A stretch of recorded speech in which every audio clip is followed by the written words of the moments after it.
Mental Maps is brought to you by ArukaWell.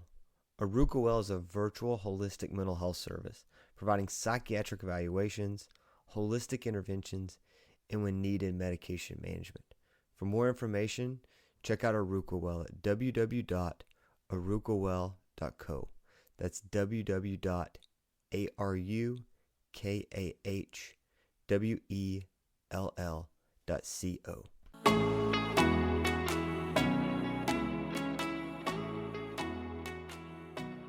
Welcome back to Mental Maps. As always, I hope this finds you well, no matter what season of life you're in. Today, I'm honored to have with me Dr. Jin Lee. Dr. Jin, welcome.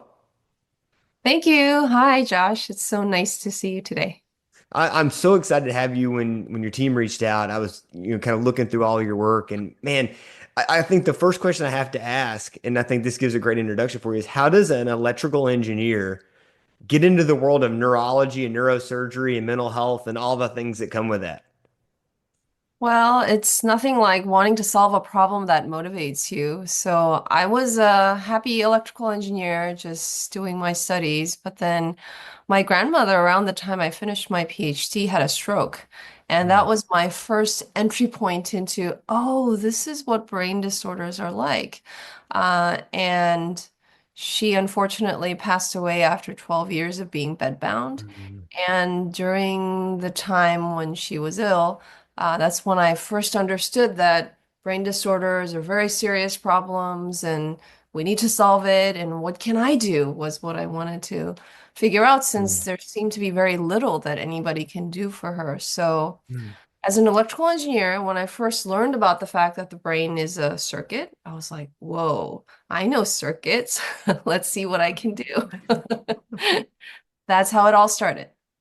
How cool. So you take this world of engineering and circuitry and you look at the brain and it's like, well, this makes sense, right? Like, and so tell Yeah. us about like, on the most basic level, how does that make sense? Like, what does that look like? Yeah, so basically a circuit is an interconnected node system that functions together. And as an electrical engineer, what I learned is how to design them, how to test them, and understand its functionality. And so when my grandmother was bedbound with a stroke, like in 1 second you're fine, and then the next second you're bedbound, and the system is malfunctioning. Why can't you analyze which part of the brain is dysfunctional how and just fix it like we fix Mm. electronic circuits?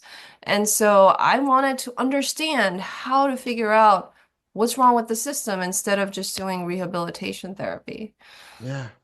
And so how did you figure, and so what did you figure out? What did your journey give you? So the journey, the beginning of the journey was, okay, we need to understand how the brain functions. So in her case, half of her body was disabled. And what is the system that controls the motor system, for example? How does the brain control the motor system?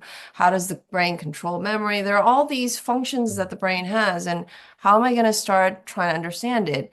In engineering, one of the most basic approaches is you give systems inputs and then you measure its output to figure Mhm. out how it functions. That's one of the most Mm. basic ways that the engineering systems are analyzed. And so then I looked into okay, what are the inputs that I can provide the brain to understand the different brain functionality? And so that's when I started putting together some genetic tools with imaging Mm. tools.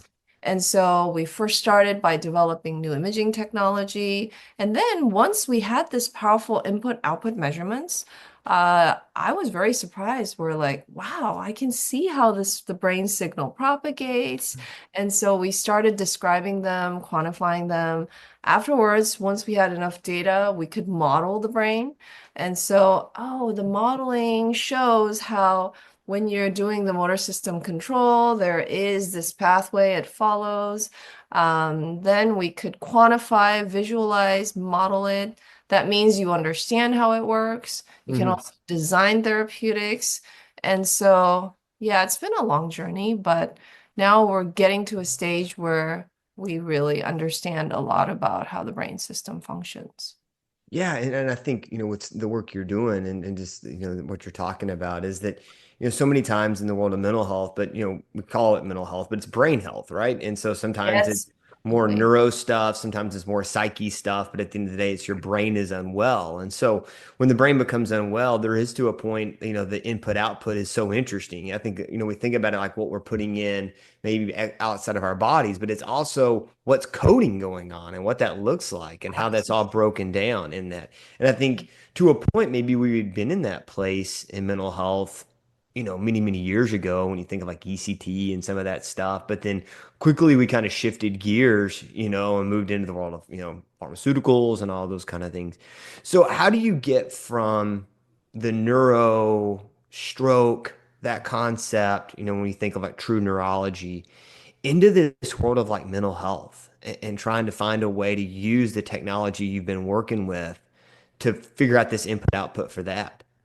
So that's a great question. So my entry into the brain health world was through my grandmother's stroke. But the approach that I took to understand how all the brain health or disorders work is by trying to understand how normally the brain should function. And so that is what we basically worked on understanding for the past decade and a half. And so during that time, we figured out the normal functionality. Basically, our approach is this is the normal way it should work. If somebody's brain has a little deviance from that, from here to here, it should connect at a certain strength, but instead of 10, it's 8, then you got to just boost it up to 10. Then everything should be fine. And that principle applies for, any sort of brain stimulation approaches or pharmaceuticals. Whatever we do to the brain, we have to do it in order to restore its brain function to its normal state. And so the main thesis of my work is that the goal of brain therapy is to restore the brain to its original optimal functional state. And so once you can quantify and see, our slogan is see the invisible, because once you Mm. can see things, there's no limit to what you can't do. Mm. It's so interesting because like as Yeah. I was a therapist before I went back to school to be a med provider. And so I always tell my patients, like in both roles, like I don't have anything where I can see your brain, right? So unless you tell me what's going on, I don't know what's happening, whereas in the other parts of healthcare, I can run an X-ray, an MRI, or I can do a CT scan, ultrasound, like I can see things, I can see what's wrong. And so what I hear in that is you were able to find, and I know this can feel uncomfortable for a lot of people, but like a normalization of brain health, right? There is a normal baseline where people kind of live at for what we would call like a healthy brain. And so you're saying then when things are off, you can notice that. And so then the treatment should be Exactly. driven by Mhm. that. Is Yeah, that, just yeah. Oh, just like, you want to maintain your weight at a certain range, right? So healthy state in every part of your body is to put it at a certain operational state. Mhm. And so you want to, instead of being like, oh, I'm healthy and then I'm sick, you should actually monitor how your brain health is doing and constantly try to put it in the right range where you're happy and everything's good. So you're kind of saying that it's almost like when I think of that, I think of a lab, right? I think of pulling blood or doing something like that, and you get it back, and here's your reference range. So for you all, with the work you're doing with Elvis and the NeuroMatch and this stuff, you have like a normalization of where someone of this age range, of this demographic should be. Absolutely. Okay. Yeah. And so what does that look like? So let's say, you have someone who's like really struggling mental health wise. Let's say, you're talking about depression. What are some of the things that like you see neurocircuitry wise on your testing is off? Yeah, so what you would expect is you collect brain functional data. The most basic form will be brain waves with Hmm. EEG. And you take the data, you analyze it for each individual. You quantify it basically, like measuring your weight or looking at your blood. Just quantify it and then see, okay, your circuitry seems to have a little bit of malfunction, less than optimal function in this particular aspect. And then you could try to intervene it with approaches like neuromodulations or even, doing more exercise, whatever it is that we can do Mm. to normalize it is all good. And so if it's really way off, then you would need more extreme measures like drugs or Mm. neuromodulation. But if it's like slightly off, let's say, you and I have bad days, right? And so when we're having like, today I'm not feeling so hot, maybe I need to go exercise more or Mm. sit in the sun, meditate. I think we should more actively maintain our brain health, but without being able to measure what the status of your brain health is, it's very Mm. difficult to do. Imagine trying to maintain proper weight while you can't really, the only thing you do is look at the mirror and go, oh, my tummy looks a little bit fatter today. Mm. Yeah. Yeah. How interesting. And you mentioned too brainwaves. So for the listeners who may not, be, kind of accustomed to using that terminology in the world of like mental health, what is the connection with brainwaves to mental health? Brain waves are basically the language brain uses to communicate, to Mm. regulate every aspect of your health, like how you move, how your mood works, and all of that. And so that's basically a parameter, the language of the brain that you want to measure to go, you might want to use nicer words here.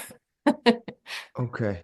Yeah, and I think because we on the show a lot we talk a lot about like nutrition and talk about health, different health concepts in the world of mental health. And so what I'm thinking as you're talking about this is that let's say your root cause is like you have a vitamin issue, right? Right. That's going to impact how neurotransmitters are made. So Exactly. how would that show on this scan? What would that look like? Maybe That just scan will show that, oh, certain kind of waves in this part of the brain connected to that part of the brain is weakened, or maybe it's mm, too excited. yeah, Then you want to normalize it to the range that we talked yeah, about. yeah, And that is actually a very straightforward process. yeah. And so, like, even if you're not, whatever the root cause is and whatever the solution is, what this allows you to do is to measure its outcome, right? Mm, yeah, and Right so now, yeah. if you're taking vitamins to improve, maybe you feel a little better, but I'm not sure exactly what that's doing. Mhm. That's one aspect. Another aspect is when you can't prove that it actually is effective, it's very hard to convince people that it's effective. And Interesting. Yeah. Have you noticed too, just within this work, that maybe Mhm. certain brain areas respond to certain kind of treatments, right? Like, I mean, in the world of mental health, we spend so much time talking about the prefrontal cortex and the cerebral cortex, all those kind of things. Do you notice that certain treatments are better for certain areas, that kind of stuff? Absolutely. And when you can see the network in detail, it's amazing what you can learn. Some patients where for the longest time, you never know what the reason for their symptoms are. You look at the brain network function, it's very obvious why they have such symptoms. And then Hmm. sometimes you can even make predictions on what kind of symptoms you'll have if your brain network is looking the way it is. And Hmm. so, it's behaviorally quantifying your state is very difficult. Hmm. But once you can directly see, let's say, like your visual part of the system is malfunctioning, or your language part has issues, or even like your motor function regulating parts, when you can directly see where the problem is, it's like magic. It's not very Hmm. difficult to fix it. The reason why brain health has been very difficult to maintain so far is because the brain is a black box right now, Hmm. where when you can't see, you can't do anything. Your analogy was really good earlier, where you mentioned what you can see, you can fix, but you can't when you can't see it. I remember when I was a student going to these clinics as part of our some class where we learn about different practices. And then to the two like really big contrasts was the eye clinic and the neurology clinic. So in the eye clinic, because you can directly see what the problem with the eye is with no problem, you just put it under the microscope and go, oh, this is the problem. Diagnosing to like even doing a surgery happens in tens of minutes. But in the neurology clinic, because you can't really figure out what the problem is, the doctor was having conversations with the patient for 1 hour, and that's very far from even providing any solution. Um, Yeah. while the problem is still being figured out for this with this 1 hour duration of conversation. And so where we need to go is make brain health be more like and maintaining your eye health or your skin health, where you can see what the problem is. Yeah. And I think when you say it too, I just think about the people that I work with who they come in and they've been on 5, 6, 7, 20 different medications, right? And just nothing's working. And so you're looking at all the different models. Like I have a model that I work out of. I mean, I think all providers have something that they're trying to work through. And for sometimes like you hit it, right? Like you figure it out, like it's something else that's going on. And then other times you don't. And so what I'm hearing in this is that this could be one of those tools where you look at the brain, you're like, well, clearly there's an issue here on the left side of your prefrontal cortex, which kind of correlates to maybe this kind of treatment. And so why don't we like lean into this version rather than me augmenting your SSRI again with another, atypical antipsychotic? Exactly. Oh, yeah, I got it. And so what would that look? Let's say like I Uh-huh. just because I'm trying to understand this too as a listener and just kind of being a part of this.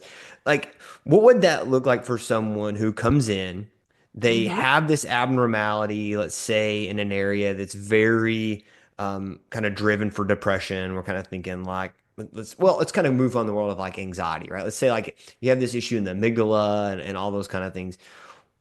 How would you know what treatment to kind of go down? What would that give you? That's a really good question. So how I envision things changing going forward is when the patient comes in, you will put on some electrodes and measure the brain state, and you will know exactly what's wrong. That would be the beginning of accurate Mm-hmm. diagnosis.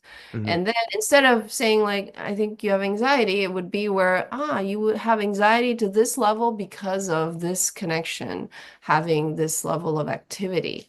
And once you have that, you will also look at your options for treatment and go, is any of these options good for this? But then there may be no such options. And in that case, what we can do is try to find a treatment that actually has an impact on these particular brain function. And there are many ways to find it. One is to directly use neuromodulation techniques to have that pathway be repaired. Mm-hmm.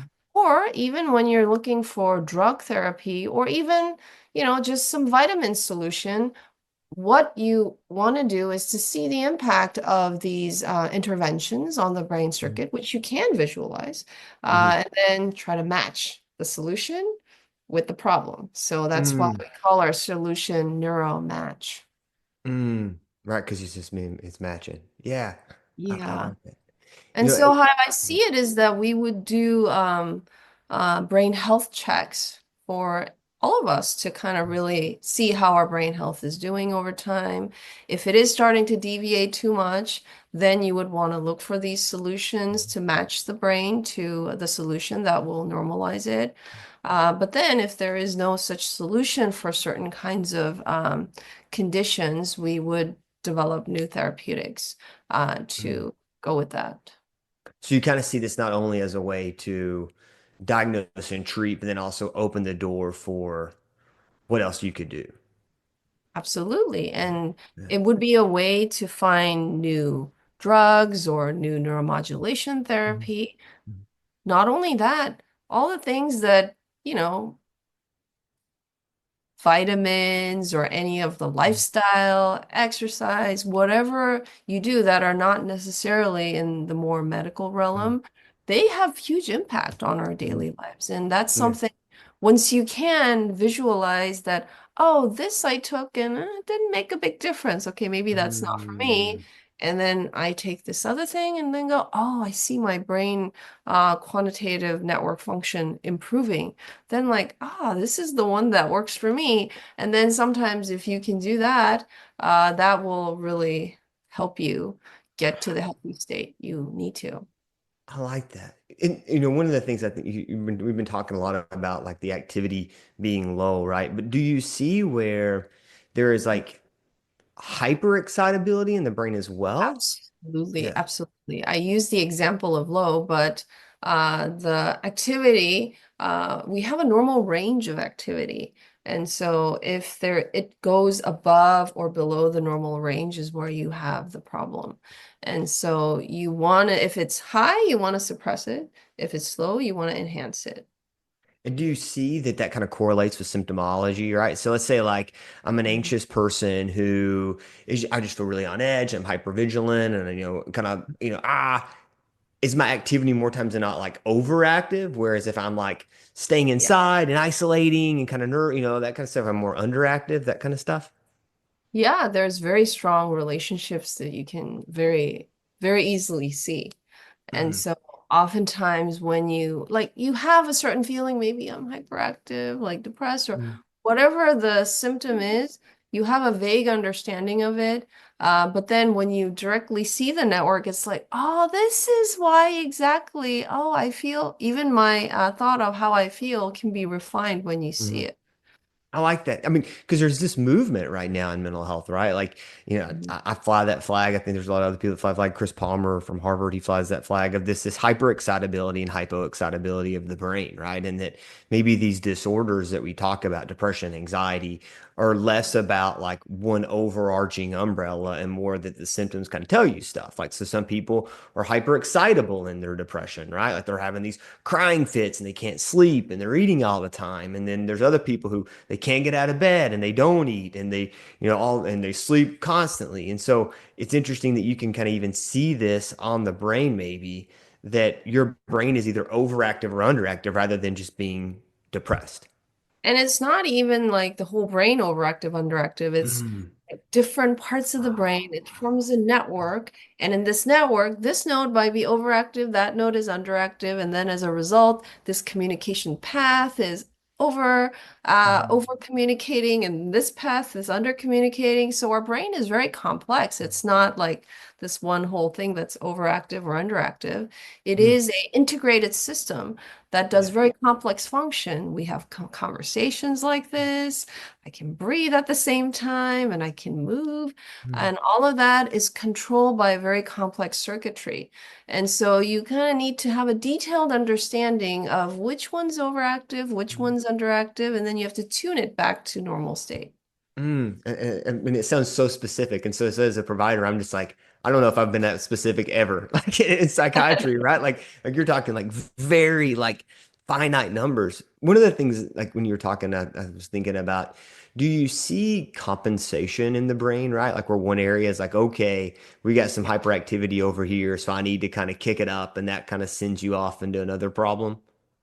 Yeah, I mean that compensation often happens, but when the reason for it being off is temporary and small, the compensation kind of takes care of it. But when it's very constant, it goes really out of range, and then the compensation effort creates more problems in other places, and so that's how you go downhill. But the whole point is if we can pinpoint which part needs to be in what kind of operation mode, you can consider all of them like nodes of operation. So they Hmm. need to be in a certain operational mode. Hmm. Uh, and once it goes out of balance, then it's like, I try to compensate when this guy is functioning a little bit off. I try to suppress it and then Hmm. uh, get it back in place. But if this is way off, I try so hard to compensate this that I go off and then the other effects Yeah. propagate. So that's how you can I um love that. I love that analogy. Like I like to say a lot, mental health is one of the only, probably the only disorder group where, and I say disorders, just unwellness, where the Mhm. symptoms of the illness actually Mhm. make the illness worse. Absolutely, yeah. And so what you see is that, the sadness then leads to not wanting to get out of bed, and then not getting out of bed leads to more isolation. And so it's just kind of this perpetual thing where things are getting worse and worse. And so it's almost like as the brain maybe attempts to compensate for what this is going on. In Mhm. the meantime, it's making things even worse. And so if you can figure out where that root is or that cause is or that first neurocircuit was, maybe Yeah. that can be your fix. And even for self-motivation, let's say I feel bad, sad, I don't want to get out of bed, But if I see the brain and go, oh, this is the part that's making me sad, instead of going into the negative cycle, what I could do is, oh, this looks like this part is bad, which is why I feel this way. But I took some vitamin or I got out and walked Mhm. for 20 minutes and then I can see it improve.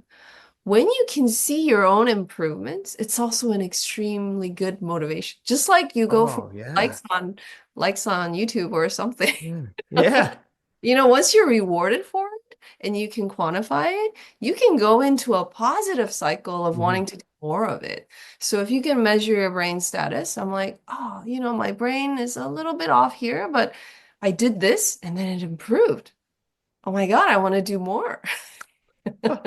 Yeah, and I think you're right on the money with that because humans, we all desire to for that positive, feedback. And so it's why we get on scales. That's why we, compare ourselves to other people. And so what you're being able to do with that in the brain is very similar. I have to ask, we spend a lot of time talking about depression and anxiety, but when we think about stuff like this, we have to bring up some of those really serious mental health issues like schizophrenia and that entire spectrum, right? And what that looks like. Because we do know like there are certain brain areas that are very involved in this, yet our treatments continue just to miss the mark so many Right. times. What are you Yeah. seeing in this kind of work that's maybe shows some promise in that? So the main reason why the treatments miss the mark is because you can't define the problem, right? Mhm. It's a black box. I think it's overactive. I think it's underactive. And then you just throw a big rock in it and go, oh, that didn't work, right? Yeah. And so the brain, again, is a very precise integrated system. And so when you know which part is wrong, this is not limited to one kind of brain disorders. I think, Yeah. we have a brain. We want it to operate in this optimal range. But if the brain goes a little bit off in this direction, then it's one disease. In another direction, it's another disease. And so we have all these different categorizations, but at the end of the day, it's just, and within the category, you also see many different range of symptoms. Hmm. That's because you just kind of categorize it based on the behavioral symptoms that you can see, because we can only categorize based on what we can see. Mm. But what I see in the future is that you will actually define each individual's problem on a quantitative scale and go, Mm. it won't be like a disorder. It's more like my brain is a little bit less tuned properly, right? Mm. You know what? I'm gonna Mm. just do this. Yeah, I've been eating bad for too long, and it's kind of put my brain into a little bit of an off state. I'm gonna try and exercise more, eat better, or Mm. if it's really Mm. off, I'll take some drugs and to try and put it back in the normal range. Mm. And so, this basic principle behind trying to get each network nodes to operate in the right range applies to everything. So far, all of the pharma approach and even the modulation approaches have been based on very crude understanding of the system. And so it's like throwing big rocks at Mm. a very delicate electronic system. And it's not surprising it doesn't work, right? Mm. Yeah, I and I mean, think yeah. heartbreaking that it doesn't work, but it's not surprising that it doesn't work. Yeah, and I think like when I was in graduate school, I'd done some research on like auditory hallucinations and how you could Mhm. see this overactivity in the auditory cortex. And so it's like, okay, clearly there's something going on. So sometimes you can Yeah. even get some effect just like putting headphones in, right? And kind of drowning out that noise. Sometimes it helps, sometimes it doesn't. But it does make sense that it's less about to talk in medicine terms, it's less about let's touch these D2 pathways in this one area and let's focus on circuitry because you see some people in schizophrenia who just hear voices. Other people just see things. Other people just believe bizarre thoughts. Other people have a little bit of the psychosis, but they're really just this is really down. That negative symptoms are quite profound. Yet this medicine that Yeah. we use is all similar. Even in the D2 path, because the D2 path involves lots of different Mm. networks, Hmm. can involve like dysfunction of different parts of it. That's why you see all Yeah. of these different symptoms. And so when you see the circuitry behave this way, it's very easy to tell how the behavior will be. And so, but on the other hand, just looking at the behavior, guessing this way is not Yeah. possible. And so, once we have these maps, it'll be very easy to diagnose and treat. So Just is that something you all need are to working on diagnose now? data. I was going to say, is So that something you guys are working on now where you're trying to create more maps, just like constantly mapping? So what we have now is I mean, to apply it into medicine, one of the most important things is that it has to go through all the regulatory approvals. It has to meet all the security requirements, and there Mm, are many things that takes to get to the stage of delivering to the clinic. For the past decade, we've been working on that, and so now we have FDA approved products that can enter into the clinic. And so mm, we are doing is we have some basic tools to map the networks to do very specific diagnosis for each cases. They have to do mm, separate clinical trials. And so we have general brain health monitoring tools that are now available. We also have the ability to map brain networks to see how the different connectivities work. And then for precise diagnosis of each individual disease, we have epilepsy that's now fully characterized. And epilepsy is a very important one because most mental disorders and neurology disorders all have epileptic symptoms because mm, epilepsy is a result of brain damage. And so that was a starting point that we put in, but we're gonna be putting out other solutions by going through all the regulatory process mm. and what some of the things in the mental health space, more like psychiatry spaces that we're working on that we will be soon addressing is autism and addiction. Mm. Before we jump into addiction, because I definitely want to talk about that. I also kind of think about the concept of prevention. You're talking about like being able to see like one of the big discussions in, the schizophrenia, serious mental illness world has always been, can you predict if someone's going to have a psychotic break or not? And not only in this country, right? In Switzerland and Australia, I mean, all these places are currently trying to figure that out. We're doing different testing and, I know that visual spatial reasoning has been something that's been talked about before. But I mean, do you see that this could also kind of lend a hand in that? Absolutely, because, like everything that is behaviorally seen is a result of brain circuit function changes. And one of the things that I think will be most helpful is to constantly monitor the brain status. And once you monitor it, what you can see is like even small delta changes. When you don't have your brain, I call it the brain digital twin version, when you don't have it, um, you just compare your outcome to the normal range. This is the normal range. Mhm. And I'm within it, then I'm good. I'm outside of it, I'm not so good. But if you constantly monitor your brain health, today I was at this level, tomorrow, oh, it's a little up. The day after, it's up again. Then you can really see that, oh, this is going into this, getting out of range in this direction. That's Mhm. much easier to see faster than just one day going in and looking at it and go, is this normal or is this out of range? Oh, it looks okay. If you observe someone at this value at some point, you go, oh, it's within normal range. But if you saw this person over time that, oh, it's been constantly going up, this person is trending in the wrong direction. And so Mm. then it will be a way to predict that because when you have a certain um, episodes, it's not a result of just something that happening right then and there. You accumulate problems, Mhm. and then that accumulation after a certain threshold leads to um, problematic, more visible situations. Man, and you're just like I mean, I'm an idea person, so I could just sit here and talk ideas all day about this. But then it's one of those situations where like the more data you have, then you pull, someone who, maybe they begin to start having issues, or maybe they're looking to do another kind of treatment. And you're like, okay, well this brain map or this decline is kind of looking similar to what you see in these other versions of like mental health symptoms. So how can we kind of Absolutely. keep this from going in that direction, right? Like what can we do from, medicine or nutrition or supplement, like whatever, right? Herbs and all peptides, all these Everything. things. Yeah. Yes. Yeah. Wow. And That is so you can once this person start trending in the wrong direction, then you can try to, supplement this person's lifestyle and see if you can normalize it. And you can figure out what seems to work, what doesn't. If, especially if the person has a history of problems, then, oop, this person, we better intervene fast, and then see if we can prevent any problems. Have you done any prediction research yet? Like kind of seen where like you're, with pretty good Yeah. validity you're predicting?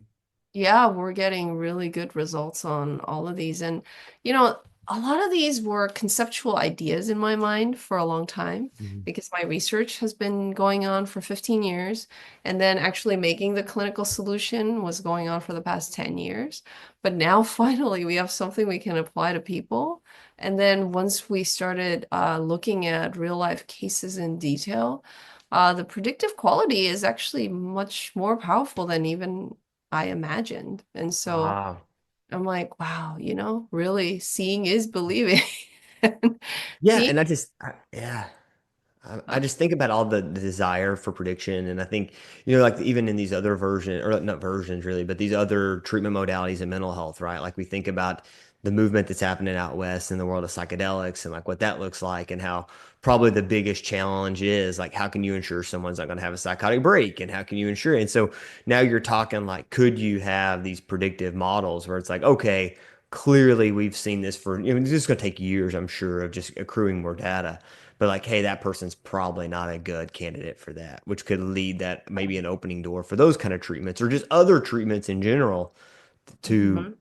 help say, you know what, that we can decrease the risk of this by So knowing the what your brainwaves point are. is to not have to guess. You can now Mm, see things and go, mm, this person has this circuitry that's vulnerable, and this treatment leads to, mm, potentially intervening with this vulnerability. yeah.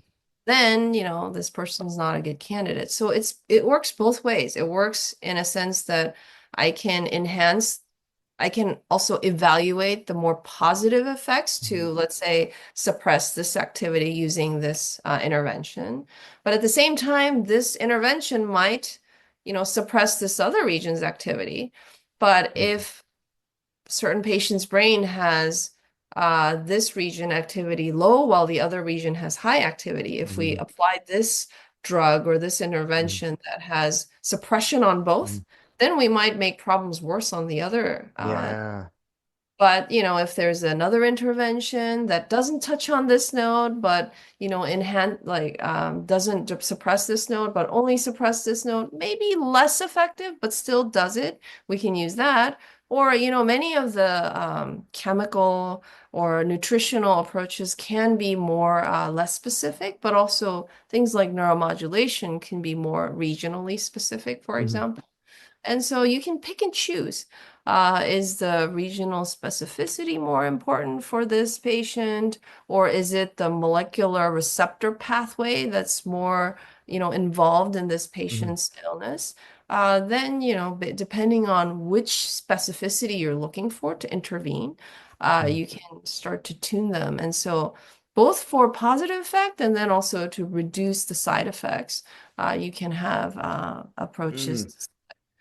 It's just once you can see things, Yeah. there's like no limit to what you can do. It's just Yeah. It's a game it's changer. Yeah, I love this concept. You mentioned addiction earlier, and I'd love just to get your thoughts on that, what that looks like in this world. I do a lot of work in that space, and so I'd love to know kind of what your thoughts on that, what you're seeing. so we are directly working on both autism and addiction solution right now, but like Mhm, I said, this general approach can be applied to every brain mhm, disorder, so I don't mhm, want mhm, to just limit it to that. mhm, But at the risk of repeating myself, it's generally addiction is also very clear that certain brain networks are overactivated and underactivated as a result of addiction. And so, addiction is a brain disorder in a mhm, sense that the brain actually went into a state that makes me constantly want to do what's bad for me, right? mhm, And asking for people to just restrain themselves is it's difficult. The brain is commanding me to do this. mhm, How do you expect me to fight it? But once you enter into this very difficult stage, you need help to ramp them down to a more controllable state where we're not addicted. I mean, I can't say I'm not addicted to anything. Like I'm really addicted to my cell phone. Um, Yeah. But, once you enter a certain addictive state, you gotta provide the brain like ways to get out of that abnormal hyperactive or hypoactive state. And then once you give that direct help by direct intervention of the brain, then you can start to get back into you managing your own health the way we And all. is that more like neuromodulation techniques that you're doing in those areas? Like, what are I we think seeing? for addiction, neuromodulation would be a very good choice. Yes. Okay. So you're able to say like, okay, we have some overactivity right here. And so within that overactivity, let's try to modulate in this area. And so then we modulate in that area, and then you calm down whatever's kind of going on there. And over the course of treatment, Exactly. that kind of, Exactly. because I And know the that, degree yeah. of overactivity and underactivity will be different for each addiction patient. And so Yeah. you and then you provide the therapy to the degree that will just normalize it to that state. So, like, if this area of the brain is overactive by this much for a certain patient and that much for a certain patient, if I deliver too much suppression for somebody who is at this lower level of overactivity versus high, then it might do wrong things, right? And so everything is about putting it back to balance. And you need to know how much of therapy you need to deliver, where, and how to get it back to the balanced state. Mm, One of the biggest problems, I think, in general brain health management is that people have made these binary hypotheses. This is an overactive problem. This is a brain overactivity problem. Then I do everything to suppress it and then go, huh, how come that didn't? Because, no system, biological system or a computer system, no system operates either, positive is good and negative is bad.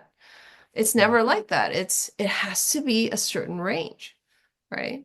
And mhm, so the whole point is to bring it back to that balance. And I think the biggest problem has been the limited knowledge of what exactly you need to do to get back to that balance. And now with the visualization, it's possible. And I mean, I like to give this example where a lot of people ask me, because I spent 15 years trying to figure out how to get the map of the brain in order mhm, to understand how it works. They're like, oh, what's the point of understanding? I want a treatment. And I'm like, but you can't find a treatment unless you understand it. mm, Understanding is equivalent to treating because I think at some point I gave this analogy, although I don't know if it's appropriate. But if you have a car that stops all the time, that's a car stopping disease. Okay. mm, But how do you fix a car that just stops? You can't fix it. It's like diagnosing the car saying like it stops. That's a diagnosis. It's a car stopping disease, but that's not enough to fix it. And that kind of diagnosis is what people are used to and go, diagnosis is different from treatment. That's the idea they have. But if you can say the car is stopping because the engine oil is you ran out of engine mm, oil, then the diagnosis is the same as treatment because you diagnosed mm. it as a engine oil depletion problem. Then you just have to fill the engine oil.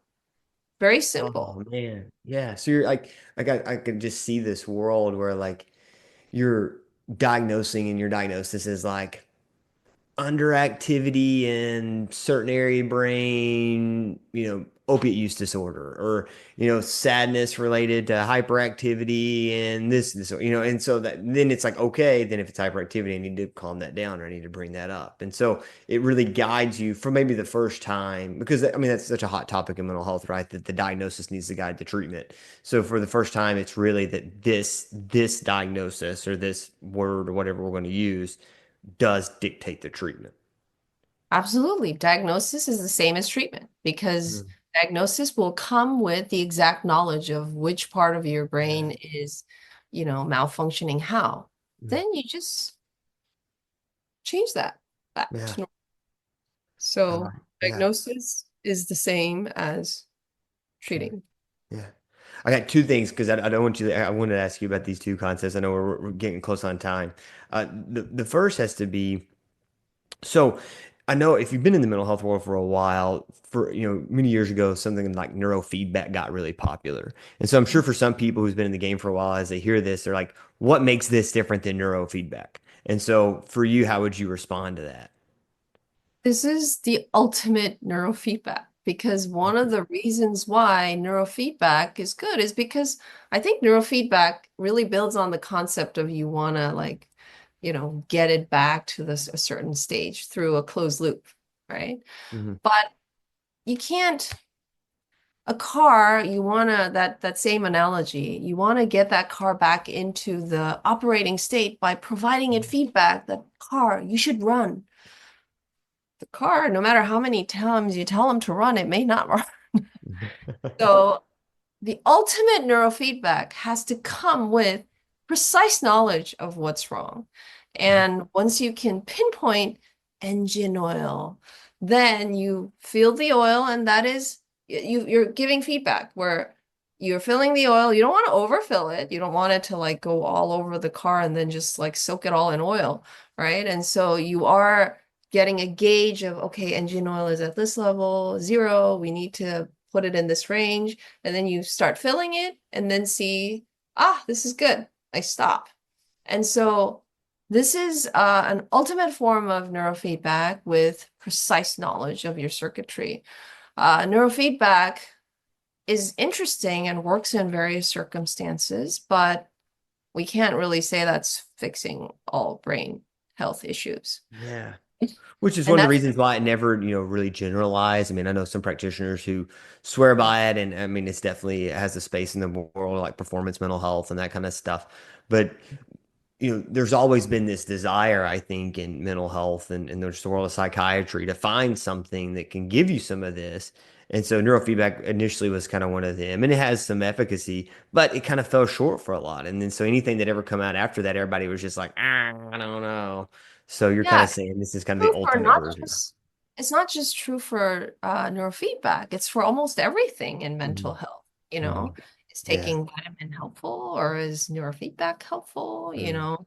is psychedelics helpful? Like Yeah. there's everybody swearing by it, but we can't really prove it one way or another other than anecdotal examples. The reason why some people swear by it is because it probably works sometimes, Mhm. Yeah. but we need Mhm. to know which times it works, Yeah. Right how you on. apply it, Yeah. right? And this knowledge of the brain state lets you connect all the information where, like, for you, vitamins not going to work at all because your problem is not there, right? Mm. And for you, neurofeedback, not really. But for this patient, that will be sufficient. So when I say ultimate form of neurofeedback, I'm not just talking about the current form of feedback. One is the understanding of the brain has to be in a much higher precision, which is what we are starting to provide. And the feedback is, you can even consider drug feedback too. Like you're just feeding back into the knowledge of, okay, I Mm. need to fix this problem. What feedback do I need to give? Is it nutritional change? Is it like lifestyle change? Is it drug change? So it is a form of ultimate neurofeedback where you precisely define the problem and then you fix it. Mm. It's so interesting. So I guess how then, with the work you're doing, how is this making its way into the world of like what does that look like for you guys? Yeah, so the NeuroMatch solution is built as a platform that integrates all of this brain circuit information Okay. into a usable tool. And this tool can be utilized anywhere. And it's very easy to use where all the informations are all integrated, FDA approved for, clinical use. Then you just use it to individually understand each patient status. And then, you might come up with your own therapy, but also there will be people now using this information to come up with new therapy for new patient groups. So the way we would come up with therapy is, right now you define like schizophrenia, depression, all in one group. But how I Mhm. envision it is that these will be subdivided. And like this kind of schizophrenia patients have this particular pathway problem. The reason why we can subcategorize it is because our system goes wrong in a certain direction. There are vulnerabilities in our system where Mhm. specific, like in a car, engine oil tends to leak or something like that, right? And so when you have a very specific kind of problem, then you put resources into finding a solution for that. And then in the clinic, if you see a patient with that problem, you will give them this particular treatment. Mhm. And so how I So imagine it is that we'll start doing the diagnosis in this way. And then for all the current treatments, we'll start to match them. And the holes where we don't have the proper tools, we'll start making new therapy. So if you're a provider and you're listening to this, how could you get involved in this work, the stuff that you're doing?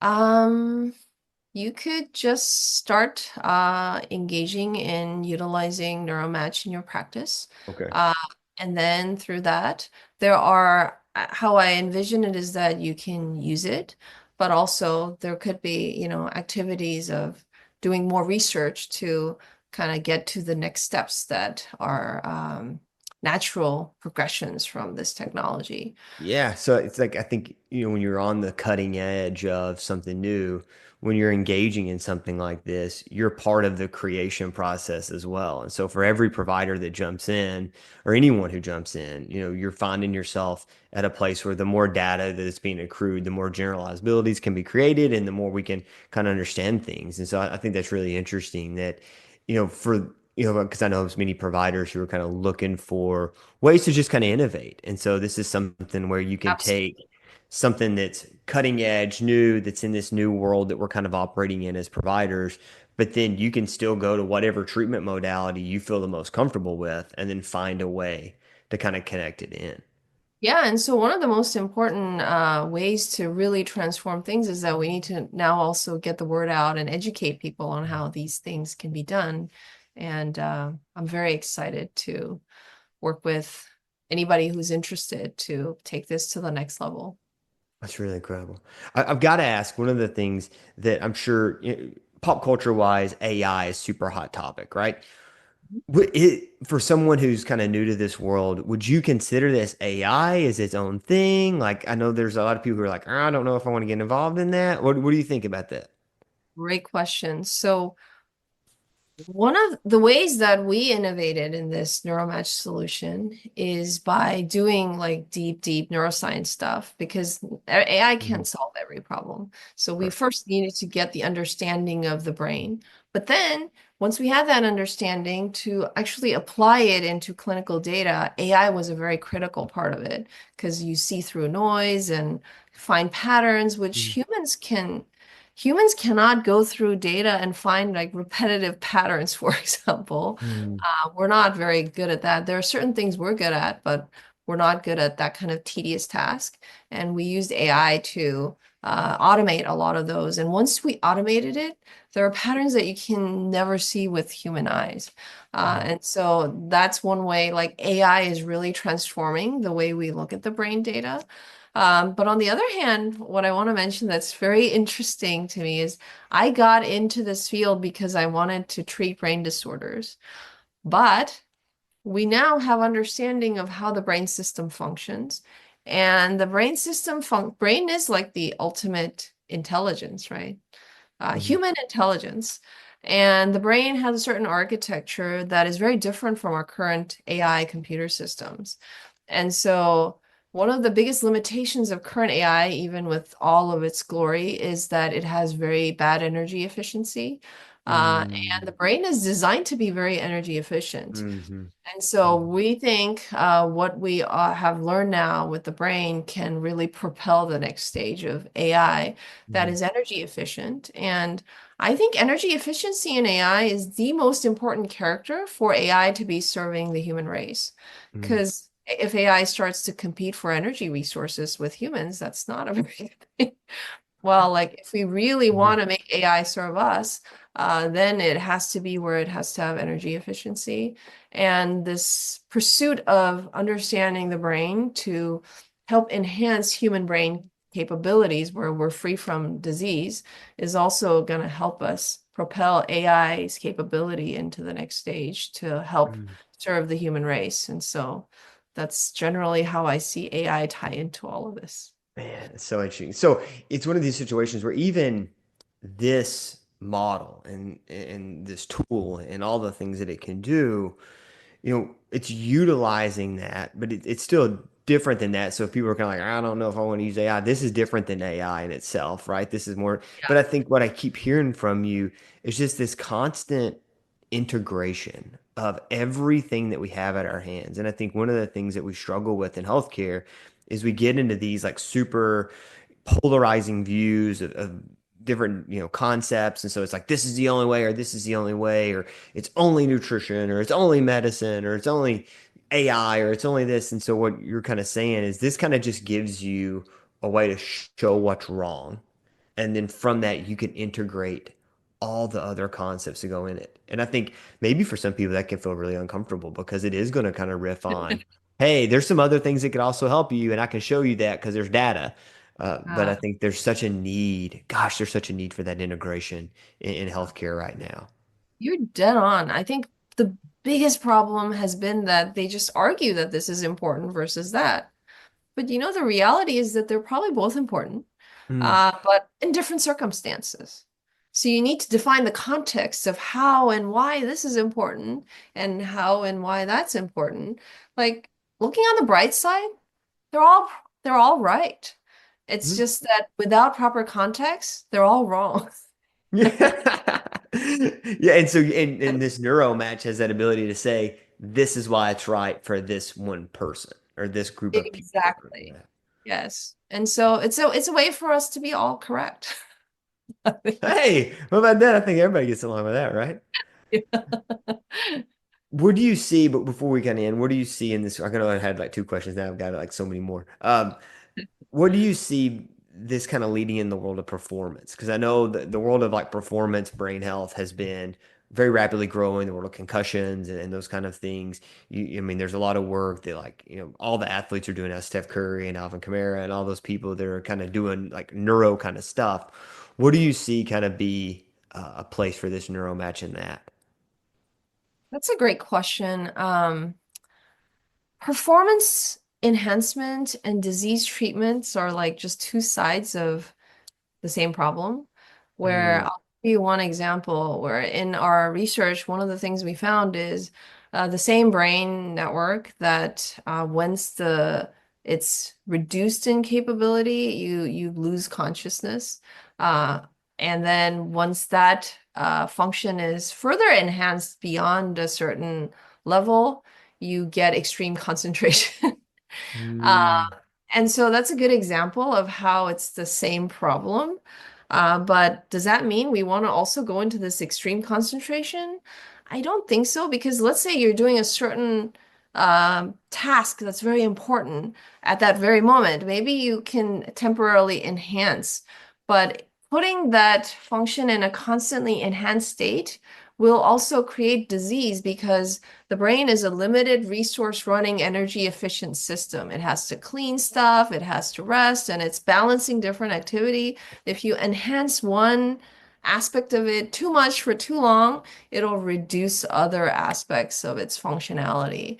And so, like I said, the brain needs to be in a balanced state, but we also all have different strength in our capability. So your balance and my balance for, this versus that is different, where you can see certain parts of it being enhanced to um, or performance enhancement, but taking that too far will have consequences for your brain health is what I Yeah, so think. it's almost like not only, you Yeah. know, do we have to find ways to enhance our brain if we want to try to go down that route, but then also there has to be this need for rest and like what that rest looks like and how to kind of turn it back down as well.